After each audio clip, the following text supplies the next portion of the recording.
আসসালামু আলাইকুম। রাতের শীর্ষ সংবাদে স্বাগত জানাচ্ছি আমি খাদিজাতুল বিথি। ঢাকার পথে তারেক রহমান। সংবর্ধনার বক্তা কেবলই তারেক রহমান, সৃষ্ট অসুবিধায় ক্ষমা চাইল বিএনপি।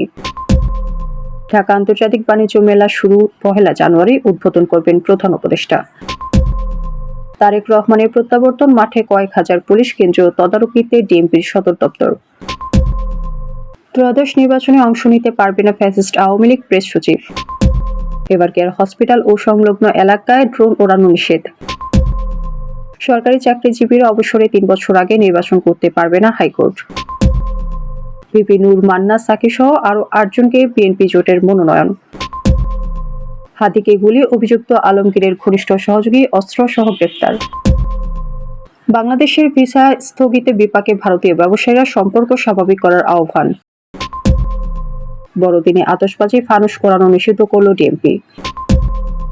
2 বাংলাদেশিকে উদ্ধার করল সৌদির বর্ডার গার্ড। অরুণাচল দখলে চীনের ভয়ঙ্কর পরিকল্পনা, পেন্টাগনের প্রতিবেদন।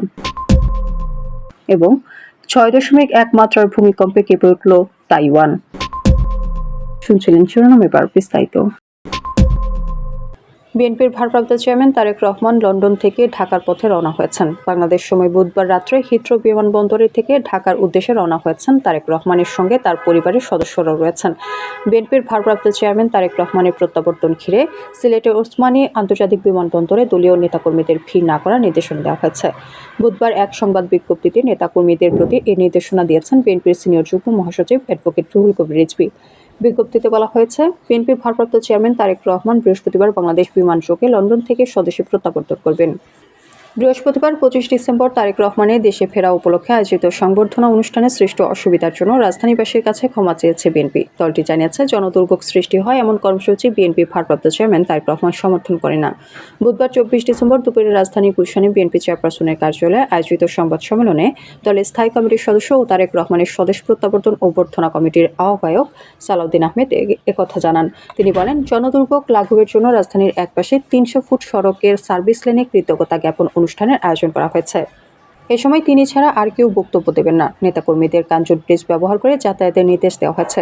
সংবাদ সম্মেলনে জানানো হয়, বাংলাদেশ বিমানের নিয়মিত ফ্লাইটে বৃহস্পতিবার সকাল 11:50 দেশে অবতরণ করবেন তারেক রহমান। এরপর বিএনপি স্থায়ী কমিটির সদস্যরা তাকে অভ্যর্থনা জানাবেন। সংবর্ধনা শেষে এবার কেয়ারে মা বেগম খালেদা জিয়াকে দেখতে যাবেন তারেক রহমান। মাসব্যাপী ঢাকা আন্তর্জাতিক বাণিজ্য মেলা শুরু হচ্ছে আগামী 1 জানুয়ারি। এটি ডিআইটিএফ-এর 30তম আসর। মেলার যৌথ আয়োজক বাণিজ্য মন্ত্রণালয় ও রপ্তানি উন্নয়ন bureau. Bangladesh China friendship exhibition সেন্টারে প্রধান অতিথি হিসেবে 1 জানুয়ারি সকাল 10টায় এই মেলার উদ্বোধন করবেন প্রধান উপদেষ্টা অধ্যাপক মোহাম্মদ ইউনূস। বুধবার ইপিবি সূত্রে এ তথ্য জানা গেছে। এবারের মেলার আনুষ্ঠানিক নাম রাখা হয়েছে 30তম ঢাকা আন্তর্জাতিক বাণিজ্য মেলা 2026। ঢাকার আগারগাঁওয়ে ডিআইটিএফ হয়ে আসছিল 1995 সাল থেকে। পরবর্তীকালে চীন ও বাংলাদেশ সরকারের যৌথ অর্থায়নে ঢাকার পূর্বাঞ্চল নতুন শহরে 20 একর জায়গায় নির্মাণ করা হয় Bangladesh China friendship exhibition centre. 2022 সাল থেকে বাণিজ্য মেলা সেখানেই হয়ে আসছে।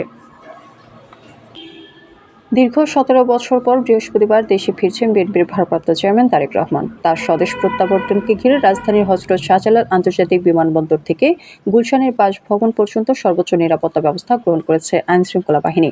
এই নিরাপত্তা কার্যক্রম কেন্দ্রীয়ভাবে ঢাকা মেট্রোপলিটন পুলিশের সদর দপ্তর থেকে তদারকি করা হবে। আইনশৃঙ্খলা বাহিনী ও গোয়েন্দা সূত্র জানায়, তারেক রহমানের বাসভবন, অফিস এলাকা এবং চলাচলের পুরো পথ জুড়ে কঠোর নিরাপত্তা পরিকল্পনা নেওয়া হয়েছে। জুলাই গণহত্যার রাজনৈতিক কার্যক্রম নিষিদ্ধ থাকা ফ্যাসিস্ট আওয়ামী লীগ আসন্ন ত্রয়োদশ জাতীয় সংসদ নির্বাচনে অংশ নিতে পারবেন না বলে জানিয়েছেন প্রধান উপদেষ্টা প্রেস সচিব শফিকুল আলম। বুধবার বিকেলে অন্তর্বর্তী সরকারের উপদেষ্টা পরিষদের বৈঠকের পর বৈঠকের সিদ্ধান্ত জানাতে রাজধানী ফরেন সার্ভিস একাডেমিতে সংবাদ সম্মেলনের আয়োজন করা হয়। সেখানে সাংবাদিকদের এক প্রশ্নের জবাবে শফিকুল আলম এই কথা বলেন।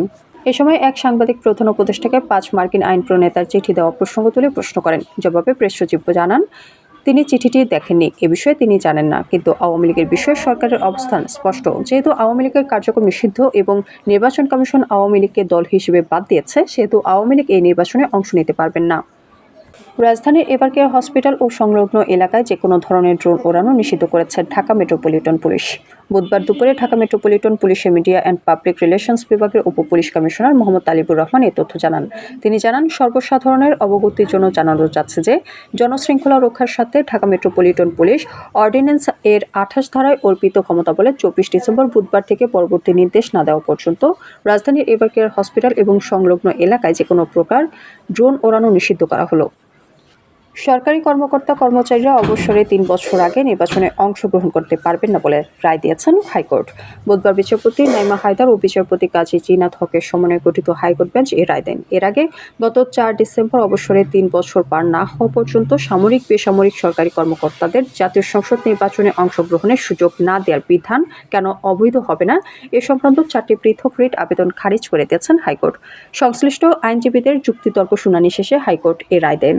আসন্ন ত্রয়োদশ জাতীয় সংসদ নির্বাচনে জমিয়তে উলামায়ে ইসলাম বাংলাদেশকে 4টি আসন ছাড় দেওয়ার একদিন পর শরিকদের মধ্যে আরও 8টি আসন বণ্টন করেছে বিএনপি। বুধবার দুপুরে গুলশানে বিএনপি চেয়ারপারসনের রাজনৈতিক কার্যালয়ে সংবাদ সম্মেলনে শরিক দলের প্রার্থীদের নাম ঘোষণা করেন বিএনপির মহাসচিব মির্জা ফখরুল ইসলাম আলমগীর। নাগরিক ঐক্যের মাহমুদুর রহমান মান্না বগুড়া 2, বিপ্লবী ওয়ার্কার্স পার্টি সাইফুল হক ঢাকা 12, জাতীয় পার্টি চেয়ারম্যান মোস্তফা জামান হায়দার পিরোজপুর 1, গণ অধিকার পরিষদের সভাপতি নুরুল হক নূর পটুয়াখালী 3, গণ অধিকার পরিষদের সাধারণ সম্পাদক রাশেদ খান ঝিনাইদহ 2 আসনে লড়বেন। এছাড়া গণসংহতি আন্দোলনে জুনেদ সাকিব ব্রাহ্মণবাড়িয়া 6, ইসলামী ঐক্যজোটের মুফতি রশিদ যশোর 5 ও ঢাকা 17 আসনে BJP chairman barrister Andalib Rahman Partha নির্বাচনে অংশ নেবেন। দলীয় নেতাকর্মীদের সতর্ক করে ফখরুল বলেন, কেন্দ্রীয় সিদ্ধান্ত অনুযায়ী ছেড়ে দেওয়া আসনে বিএনপি কোনো প্রার্থী দেবে না। কেউ স্বতন্ত্র প্রার্থী হলে সাংগঠনিক ব্যবস্থা নেওয়া হবে। ইনকিলাব মঞ্চের নেতা শরীফ ওসমান হাদি হত্যায় ব্যবহৃত মোটরসাইকেলের চালক আলমগীরের ঘনিষ্ঠ সহযোগীকে অস্ত্রসহ গ্রেপ্তার করার তথ্য দিয়েছে পুলিশ। তেজগাঁও বিভাগের অতিরিক্ত কমিশনার জুয়েল রানা বলেন, বুধবার সকালে হিমন রহমান শিকদার নামের ওই যুবককে ঢাকার আদাবরের একটি আবাসিক হোটেল থেকে গ্রেপ্তার করা হয়। তিনি বলেন, গ্রেপ্তারের পরে হিমনকে নিয়ে আদাবর এলাকায় অভিযান চালানো হয়। সেখানে তার তথ্যে 3 রাউন্ড গুলি ও একটি বিদেশি পিস্তল পাওয়া যায়।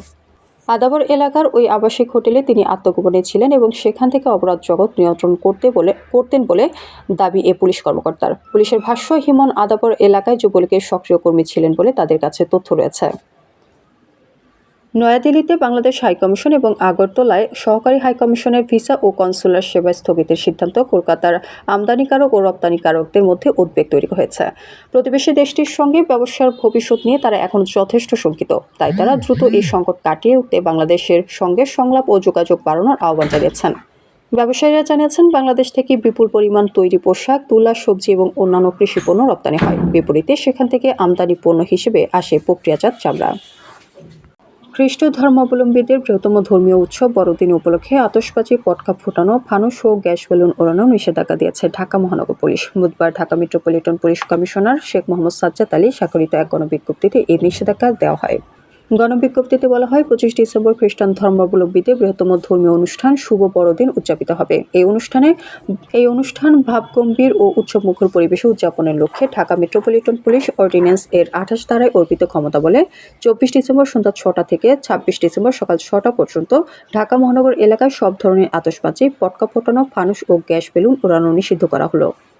লোহিত সাগর থেকে 2 বাংলাদেশিকে উদ্ধার করেছে সৌদি আরবের বর্ডার গার্ড।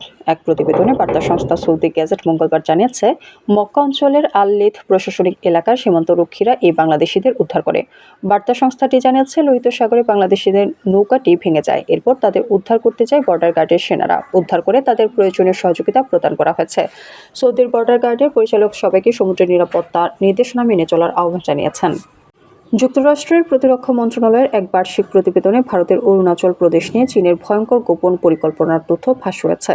পেন্টাগনের দাবি অনুযায়ী চীন ভারতের এই ভূখণ্ডকে নিজেদের মানচিত্রে অন্তর্ভুক্ত করাকে তাদের অন্যতম মূল লক্ষ্য হিসেবে নির্ধারণ করেছে। 2049 সালের মধ্যে চীনা জাতির মহান পুনর্জাগরণ অর্জনে যে নীল নকশা বেজিং তৈরি করেছে তার কেন্দ্রবিন্দুতে রয়েছে অরুণাচল, তাইওয়ান এবং দক্ষিণ চীন সাগরের নিয়ন্ত্রণ।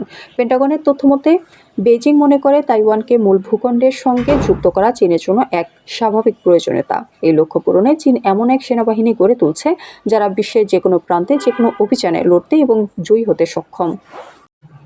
তাইওয়ানে 6.1 মাত্রার একটি ভূমিকম্প আঘাত এনেছে। বুধবার স্থানীয় সময় বিকাল 5টা 47 এই ভূকম্পন অনুভূত হয়। দেশটির কেন্দ্রীয় আবহাওয়া প্রশাসন জানিয়েছে, ভূমিকম্পের কেন্দ্রস্থল ছিল দক্ষিণ পূর্ব তাইওয়ানের তাইতুং কাউন্টি এবং এর গভীরতা ছিল 11.9 কিলোমিটার গভীরে। স্থানীয় সংবাদ মাধ্যমগুলো জানিয়েছে, তাৎক্ষণিকভাবে ক্ষয়ক্ষতির কোনো খবর পাওয়া যায়নি। প্রতিবেদন অনুসারে ভূমিকম্পের তীব্রতা তাইতুংয়ের বেইনান টাউনশিপে সবচেয়ে বেশি ছিল। তাইতুংয়ের পাশাপাশি হুয়ালিয়েন এবং পিংতুং কাউন্টিতে মাত্রা ছিল 4। এছাড়াও কাওশিয়ং, তাইনান, চিয়াই শহর এবং নান্তো, চিয়াই ইউনলিয়েন এবং চাংহুয়া কাউন্টিতে 3 মাত্রার কম্পন অনুভূত হয়। আমাদের আগামীকাল দুপুরের সংবাদ দেখার আমন্ত্রণ জানিয়ে এখনকার মতো বিদায় নিচ্ছি। দর্শক, ভিডিওটি শেষ পর্যন্ত দেখার জন্য আপনাকে অসংখ্য ধন্যবাদ। নিত্য নতুন সংবাদ পেতে আমাদের ইউটিউব চ্যানেল সাবস্ক্রাইব করুন ও নিয়মিত নোটিফিকেশন পেতে বেল বাটনে ক্লিক করুন এবং আমাদের ফেসবুক পেজটি লাইক করুন। এছাড়াও আমাদের ভিডিওতে লাইক দিয়ে শেয়ার করুন। আল্লাহ হাফেজ।